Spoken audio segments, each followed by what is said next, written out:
Hoje o Evangelho traz um momento muito forte, muito humano e muito verdadeiro da vida de Jesus: a traição e a negação. Jesus está à mesa com os discípulos, o clima já é tenso e, de repente, ele anuncia que será traído por um deles. Imagina o impacto disso num jantar entre amigos. Um deles vai trair e ninguém sabe quem é. Os olhares se cruzam, o medo aparece, o silêncio pesa. Jesus dá o pão a Judas e aí o texto diz algo que corta o coração. Depois do pedaço de pão, Satanás entrou em Judas e ele saiu. Era noite.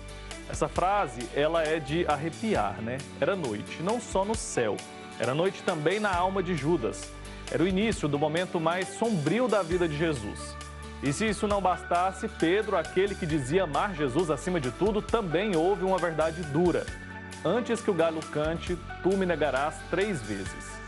Sabe o que tudo isso nos ensina? Que até os mais próximos de Jesus são humanos. Têm medo, falham, se confundem. E que Jesus, mesmo sabendo de tudo isso, continua amando, continua partilhando o pão, continua confiando. A gente também erra, também falha, às vezes traímos o amor do Pai com as nossas escolhas e negamos Jesus com as nossas atitudes. Mas ele que conhece, né, o coração humano, nunca desiste da gente.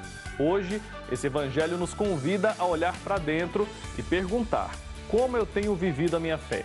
Tenho sido fiel ou tenho negado o amor de Deus nas pequenas escolhas do dia a dia? Que esse café de hoje seja também um momento de reencontro, de verdade e de recomeço, porque mesmo quando chega a noite, Jesus continua sendo luz. E o Padre Jadeilson Santos está aqui já para conversar com a gente tomar esse café. Seja bem-vindo, bom dia. Bom dia, Wilker. Bom dia a todos que nos assistem aqui na TV Pai Eterno. Vamos tomar esse café nessa Semana Santa, né? Especial, dia de profundo silêncio, mas um silêncio muito fecundo na vida do cristão. Exatamente. Fica à vontade aí. Você que está nos acompanhando, está em casa, sintonizado aqui na TV Pai Eterno, vai lá, pega seu café também, para que a gente comece essa nossa terça-feira santa, falando sobre uma passagem tão forte, né, do Evangelho, né, Padre? Exatamente. 2 palavras se sobressaem hoje: traição e negação. E, de fato, é muito marcante, porque muitas vezes nós pensamos que aqueles que nos traem estão distantes de nós. E na passagem de hoje nós vemos que quem traiu Jesus estava ali ao lado dele. Sentado à mesa. Sentado à mesa, caminhando com ele, né? E o que a gente pode compreender disso tudo? Porque Pedro, ele amava Jesus, isso não existe dúvida, né? E apesar disso, por medo, ele negou Jesus 3 vezes. Como que a gente pode compreender essa realidade? Como que o medo, ele nos faz agir de uma forma diferente daquilo que a gente promete, daquilo que a gente tem como convicção? Olhando essa passagem bíblica, Will, eu acredito que a grande lição que fica para todos nós é que nós precisamos viver de forma autêntica. Porque o que acontece? Judas estava com Jesus, mas estar não significa que ele estava comungando verdadeiramente do modo de ser de Jesus, do modo de pensar de Jesus. E aí nós percebemos que tudo que Jesus falou não conseguiu penetrar o coração de Judas, porque ele estava fechado para acolher Jesus. E isso pode acontecer com todos nós. Nós podemos estar caminhando com Jesus, mas sem ser como uma esponja que absorve a mensagem de Jesus. E o que a gente pode aprender sobre fidelidade também com essa passagem? Olhe, quando eu absorvo o que Jesus me diz, eu preciso buscar viver. E aí é onde vem a fidelização, né? A busca constante. O que é ser fiel? É buscar constantemente pôr algo em prática, ser fiel àquilo. É rotina, é disciplina, né? É compromisso. Então, fidelidade vai nesse caminho. É o que Jesus pede a Pedro, né? Para que ele tome consciência de que nós somos humanos, né? De que ele vai negar, de que ele vai cair, de que nós vamos pecar, que somos pecadores, mas precisamos recorrer à graça de Deus para ser fiel. Essa passagem também chama atenção para a questão do livre-arbítrio, né? traição de Judas também nos diz algo a respeito disso, sobre essa liberdade que Deus nos dá, inclusive, para negá-lo. Sim, porque Judas foi livre para fazer a escolha dele, né? Jesus chamou os discípulos na liberdade para o seguir e também dá essa liberdade para que nós possamos fazer as nossas escolhas. Mas, infelizmente, Judas permitiu que a vaidade, que a ganância, que o interesse sobrepusesse tudo aquilo que Jesus lhe tinha ensinado.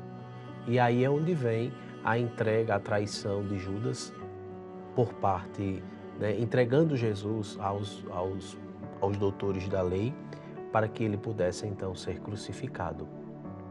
Traição é sinônimo de fechamento, né? E nós vivemos num mundo onde estamos aí com sinais de guerras constantes em nosso meio. Por isso, porque nos fechamos ao outro, nos fechamos ao compromisso de cuidar do outro e vem então a morte. A morte é sempre oposição à vida, é sempre desconstrução daquilo que o amor constrói entre nós. E como que a gente pode interpretar, qual que é a diferença entre a traição de Judas e a negação de Pedro? Ambas estão no mesmo caminho, na verdade, né? A traição, ela já é uma concretização de todo esse fechamento. A negação de Pedro ali apresentada no Evangelho, ela vai trazer essa dificuldade de compreensão. Porque quando nós olhamos para a vida de Pedro, o que é que nós percebemos? Que Pedro ele teve dificuldade de aceitar, de assimilar a pessoa de Jesus Cristo como servo, né? Como aquele que veio dar a vida. Então Pedro tem uma dificuldade, mas ao mesmo tempo, Pedro, ao receber esse nome de Jesus, né?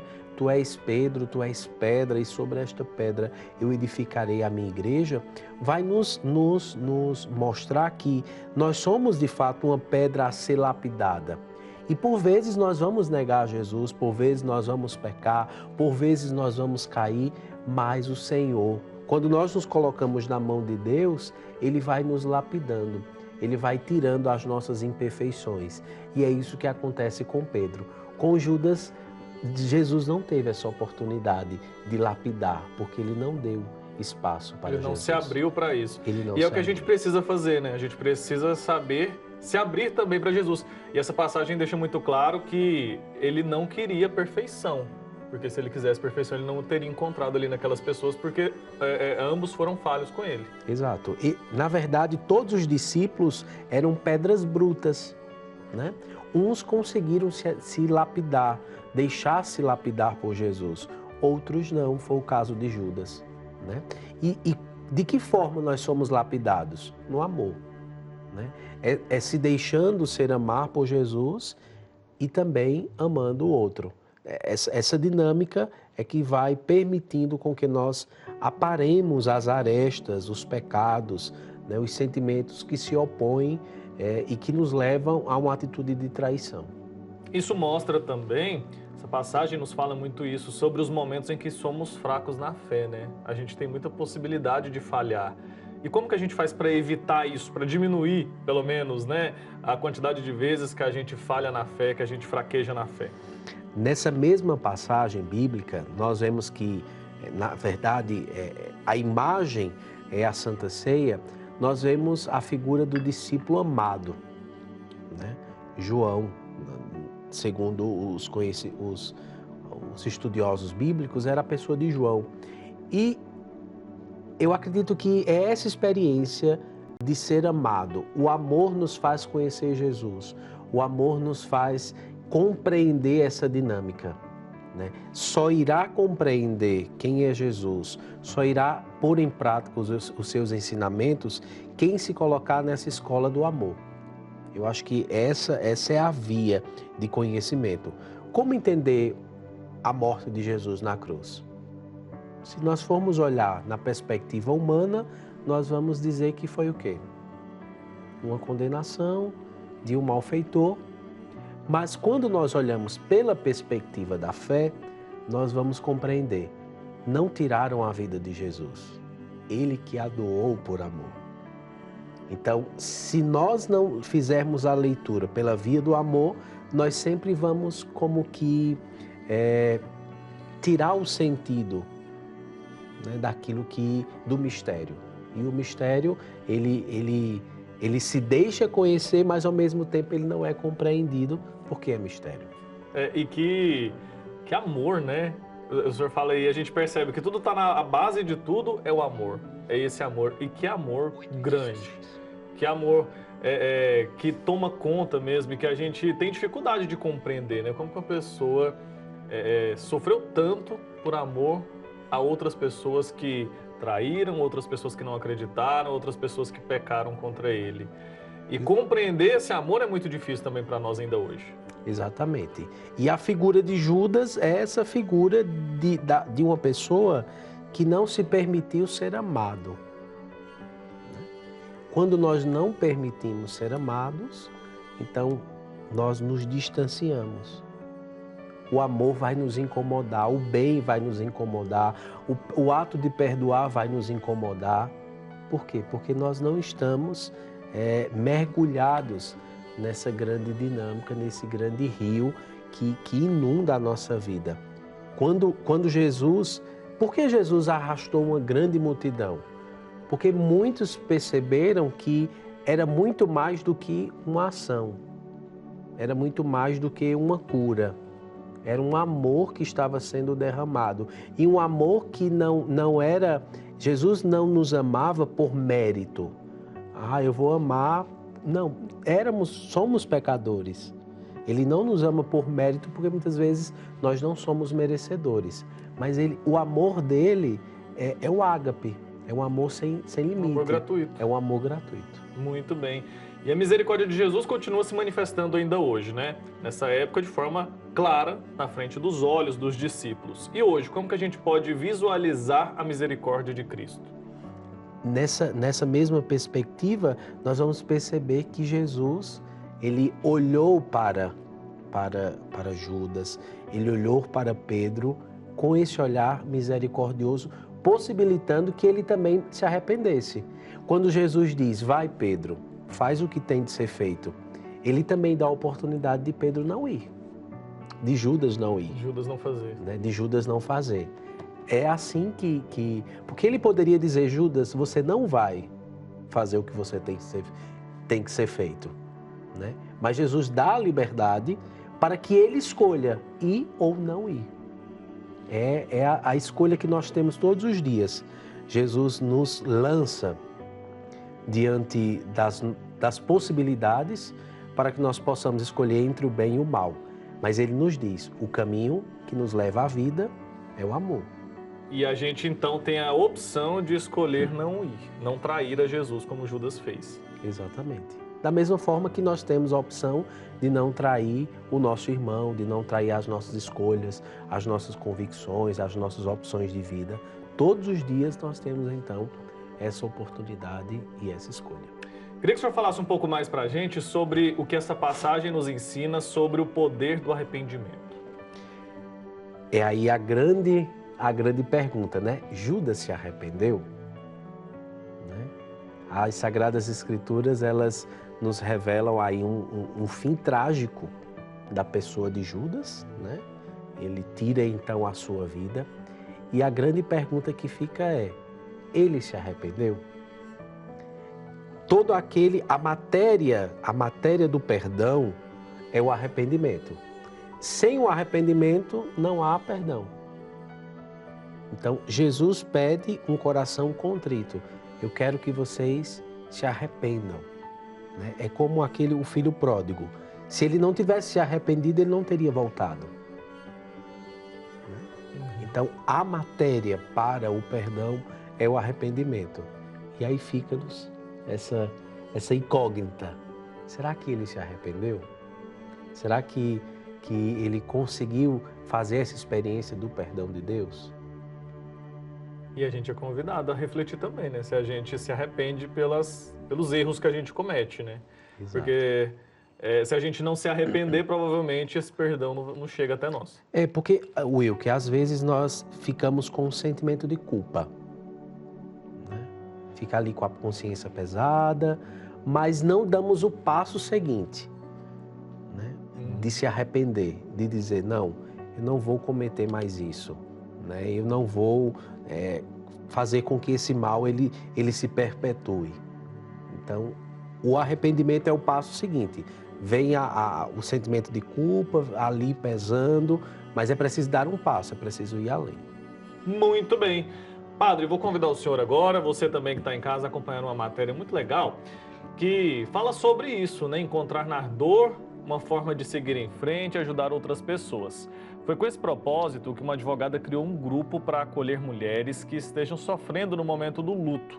O conforto encontrado nessa atitude é um incentivo importante para recomeçar. A Maria Tereza Lima foi quem preparou a reportagem. A Esther perdeu o pai durante a pandemia da Covid-19 em 2021. A dor da perda foi imensa, mas com o tempo ela percebeu que não estava sozinha.